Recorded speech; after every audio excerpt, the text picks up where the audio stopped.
I evo nas u novom dnevnom pregledu Kriptoversa. I dok tržište digitalne imovine ima mnogo razloga za ozbiljniju korekciju, prevladava mir. Naime, jedan od najpoznatijih Bitcoin hardware walleta je kompromitiran, Celery ekipa prodaju BTC, a od Clarity-a najvjerojatnije ništa prije ljetne stanke Američkog senata. Radi svega toga bilo bi razumno očekivati pad značajnijeg opsega. Međutim, tržište je ipak u zeleno. A mi vam danas između ostaloga donosimo. Unatoč svemu, Bitcoin se i dalje čvrsto drži iznad $63.000. Je li ovo znak da medvjedi gube snagu? Strategy ponovno prodao Bitcoin i otkupio STRC. Tržište je bez reakcije, a Stretch skočio iznad $90. Senat u utrci s vremenom. Ako Clarity zapne, analitičari upozoravaju na novu korekciju cijelog kriptotržišta. Najveći sigurnosni propust u povijesti Cold Walleta, više od $100 milijuna izvučeno iz Cold Carda. A ako ne želite više držati sredstva na Cold Storage-u, uvijek možete izabrati Coinbase. Registrirajte se na Coinbase i osvojite €15 bonusa. Nemojte riskirati s Mika nelicenciranim burzama. I naravno, ostanite s nama u dnevnom pregledu. Samo ovdje, samo na Kriptovers kanalu. I tako je Bitcoin u tjedan ušao iznad $63.000, da bi tijekom utorka ponovno uspio skočiti i iznad 64K, pokazujući nevjerojatnu otpornost unatoč svim negativnim vijestima. I to je upravo ono što mnogi analitičari danas izdvajaju kao najpozitivniji signal na tržištu. Kada loše vijesti više ne uspijevaju srušiti cijenu, često znači da najveći prodavatelji polako nestaju s tržišta. A 8. bi mjesec možda mogao biti taj u kojem ćemo dobiti potvrdu je li medvjeđi trend konačno pri kraju ili ipak tek ulazimo u njegovu završnu, najneugodniju fazu. Primjerice, upravo to tvrde iz 10x Researcha. Prvi čovjek te analitičke kuće Marcus Thielen smatra da bi Bitcoin mogao potvrditi dno medvjeđeg tržišta u kolovozu s mjesečnim zatvaranjem iznad $63.000. Dakle, približno na razini zaključenja 7. mjeseca. A bio bi to dobar rezultat i u kontekstu povijesnih obrazaca.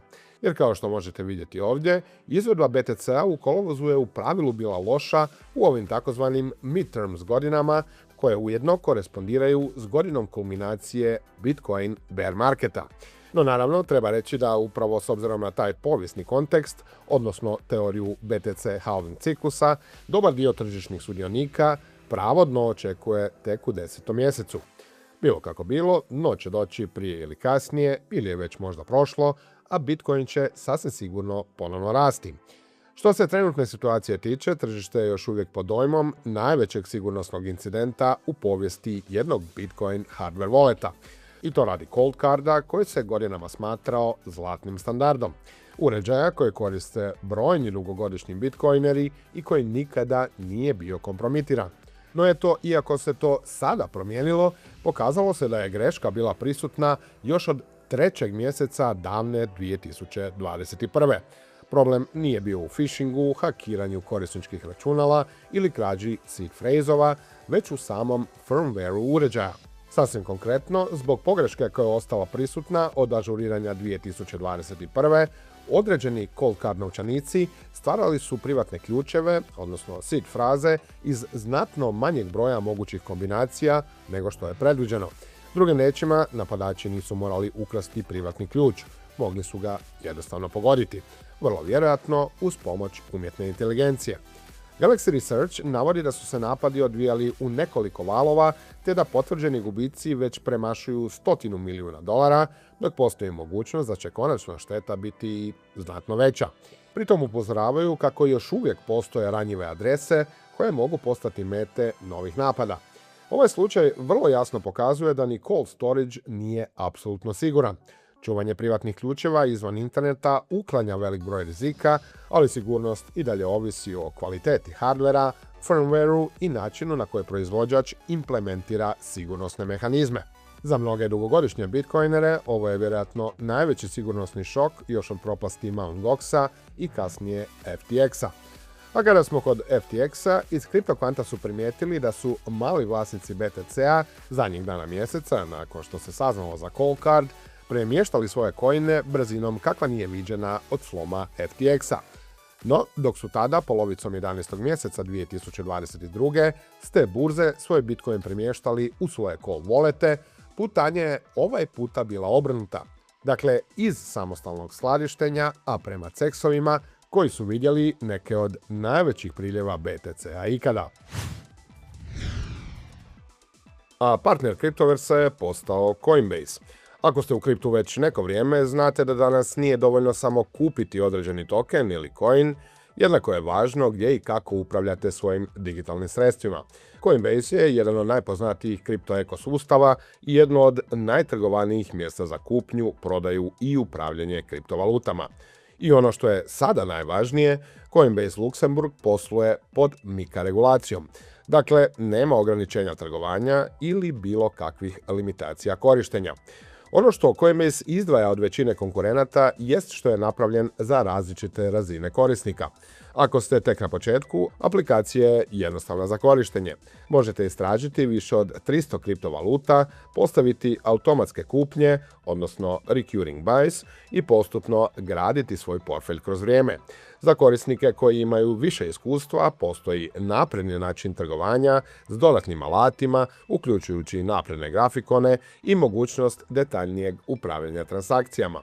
Za korisnike pak koji aktivnije trguju, postoji i Coinbase One, pretplatnički model koji kod jednostavnih kriptotrgovanja može omogućiti 0 trading naknada unutar određenih limita, dok se spread i dalje primjenjuje. Ekosustav uključuje i self-custodial wallet za upravljanje vlastitim kriptom, kao i Coinbase Visa karticu za korištenje kripta u svakodnevnom životu. Ovdje moram navesti da Visa kartica nije MiCA regulirana, te ju vode Coinbase-ovi partneri. Ako još nemate Coinbase račun, novi korisnici mogu ostvariti bonus od 15 € nakon registracije i ispunjavanja potrebnih koraka, a link za registraciju se nalazi u opisu ovog videa. Dakle, iskoristite priliku, registrirajte se na Coinbase i uzmite tih besplatnih 15 €. A očekivalo bi se da bi drugi snažan pritisak trebao biti prošlotjedna prodaja 1638 bitcoina od strane Strategy. No, ta u ponedjeljak objavljena vijest nije imala efekta na tržište i čini se kako su se investitori potpuno pomirili da će najveći BTC trezorac povremeno prodavati vodeći kripto kako bi formirao dolarski jastug za servisiranje dugova, prije svega dividendi za svoju povlaštenu dionicu, dakle STRC ili Stretch. A dio sredstava od ove prodaje Strategy je koristio upravo za otkup Stretcha. Stretch, koji je dizajniran da se trguje oko razine od $100, što mu već mjesecima ne uspijeva, instantno je reagirao i cijena se oporavila gotovo 25% od svog najnižeg nivoa iz 6. mjeseca, zatvorivši se u ponedjeljak iznad $90 prvi puta u 7 tjedana. Treba reći da je osim likvidacije dijela Bitcoin zaliha, Strategy prodao i nešto više od $290 milijuna vrijednih redovnih dionica, dakle MSTR-a, čime su novčane rezerve podignute na $4 milijarde, što je pak dovoljno za 2 godine i 4 mjeseca isplate dividendi. Uz to kompanija i dalje drži nevjerojatnih više od 842.000 bitcoina, a šef Strategy-a, Michael Saylor, uvjerava tržište da će unatoč povremenim prodajama i dalje ostati neto kupac vodeće kripta. I to iako su posljednji put u shoppingu bili prije više od mjesec dana. Očigledno, Stretch, koji je izmišljen kako bi bio motor financiranja kupnje bitcoina, sve više postaje omča oko vrata. Jer što mu cijena više pada od nominalnih $100, Strategy mora sve više podizati dividendu da bi primamio kupce. A dizanje i onako visoke dividende, koja sada iznosi oko 12%, znači veće dugove koji se moraju servisirati. Kako je mogućnost prikupljanja kapitala konstantnim razrađivanjem MSTR dionica ograničena, preostaje samo bacanje BTC-a na tržište. I to po značajno manjoj cijeni no što je ona prosječna kupovna Strategy-a.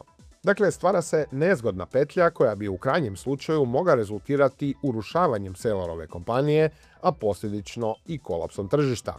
No opet, to je doista ekstreman scenarij koji bi zahtijevao višegodišnji bear market i značajnu deprecijaciju Bitcoina, što ipak nije vjerojatno, tako da će se kockanje Sayloru na kraju ipak vjerojatno isplatiti.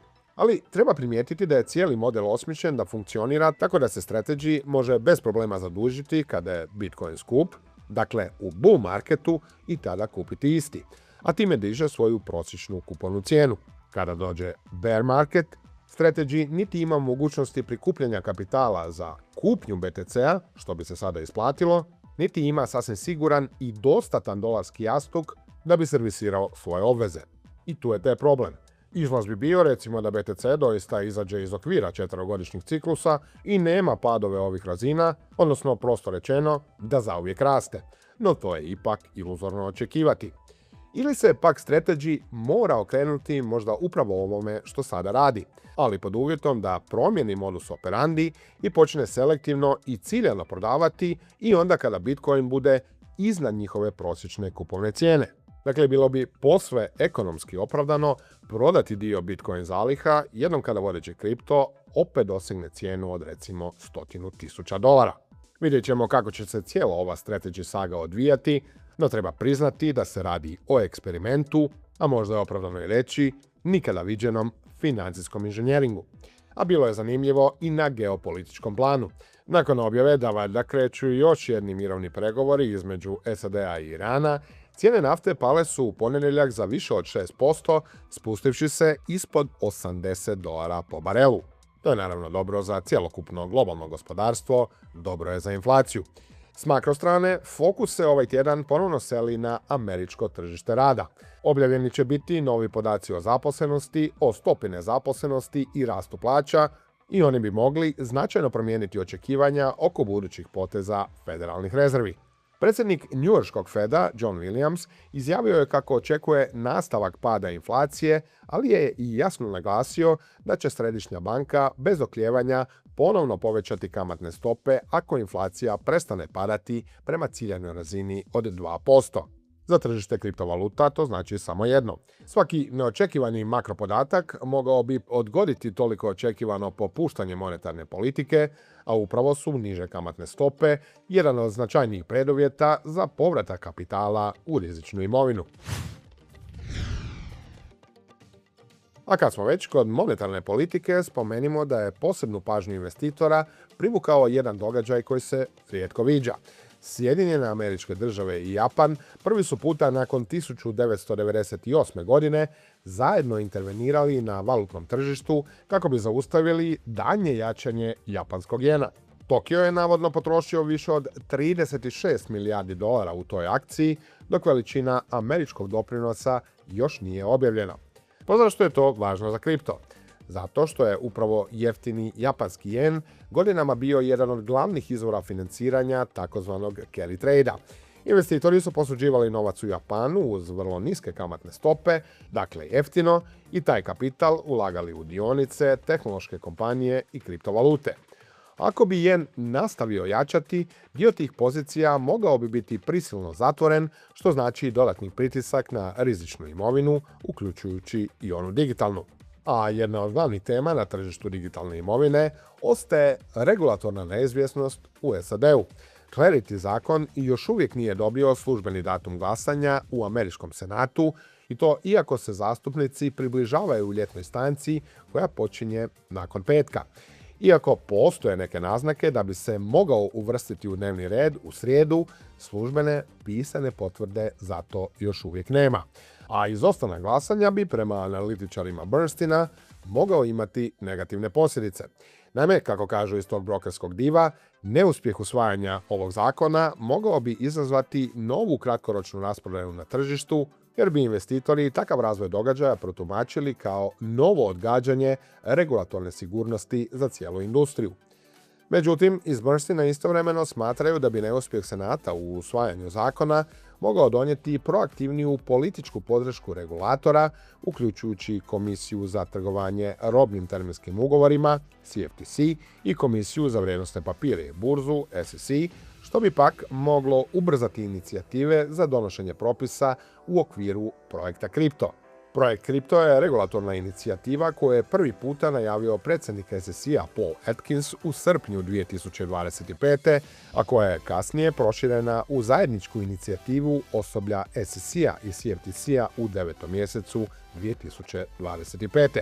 Cilj inicijative je stvoriti funkcionalan regulatorni okvir za digitalnu imovinu koristeći postojeće ovlasti agencija dok Kongres dovršava zakonodavstvo o kriptotržištu, odnosno Clarity Act.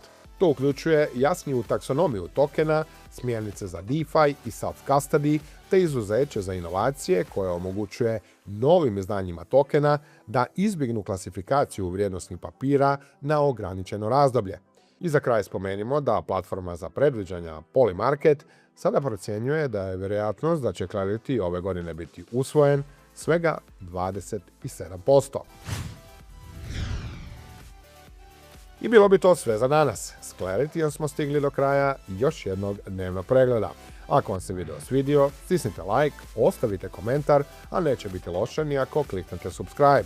Pratite nas i na našim društvenim mrežama, a prije svega na portalu cryptoverse.hr. Lijep pozdrav!